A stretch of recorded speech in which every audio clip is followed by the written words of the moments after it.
ডাকসু নির্বাচনের প্রার্থিতা স্থগিত হওয়াতে আপিলের শেষ দিন আজ। এই মুহূর্তে ঢাকা বিশ্ববিদ্যালয় ক্যাম্পাসে আছেন সহকর্মী শফিকুজ্জামান রুবেল।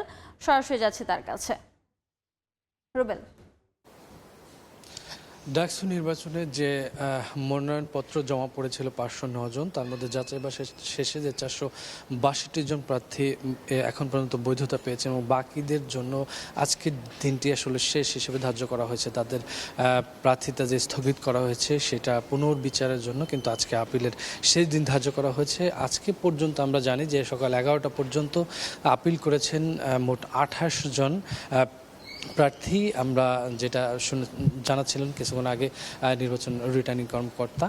এছাড়া আপনারা জানেন যে আজকের দিনের পর মূলত 25 তারিখেই চূড়ান্তভাবে আসলে যারা এই যাচাই বাছাই শেষে প্রার্থী হবেন সব মিলিয়ে চূড়ান্তভাবে একটা প্রার্থীদের একটা লিস্ট প্রকাশ করা হবে। এরপর মূলত নির্বাচনী প্রচারণার যেই সময়ে সীমা সেটা বেঁধে দেওয়া হবে। এর আগে কিন্তু প্রত্যেকটা প্রার্থীর নির্বাচনের প্রচার যেই আচরণবিধি সেই আচরণবিধির বিধি ভঙ্গ হবে বলেই কিন্তু কিছুক্ষণ আগে বলছিলেন। এখন পর্যন্ত যেই পরিস্থিতি বলছেন নির্বাচন কমিশন থেকে যে এখন পর্যন্ত আচরণবিধি লঙ্ঘনের কোনো অভিযোগ তাদের কাছে আসেনি। তবে আমরা জানি যে শিবিরের যেই প্যানেল রয়েছে সেই প্যানেলের একজন প্রার্থী তিনি সামাজিক যোগাযোগ মাধ্যমে একটি পোস্টের কারণে তাকে সেই প্যানেল থেকে বহিষ্কার করা হয়েছে এবং তিনি তার প্রার্থিতা স্থগিত করার জন্য এখানে আপিল করার সম্ভাবনা রয়েছে, সেটা আমরা শুনেছি। এখন পর্যন্ত তিনি আসেননি। এছাড়া আপনারা জানেন যে আগামী 9 সেপ্টেম্বর নির্বাচন হবে, প্রচারণা শুরু হবে 26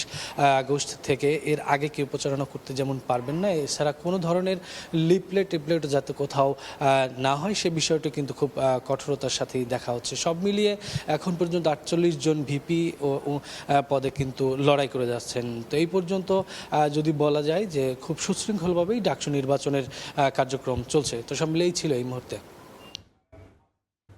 সরাসরি যুক্ত ছিলাম ঢাকা বিশ্ববিদ্যালয়।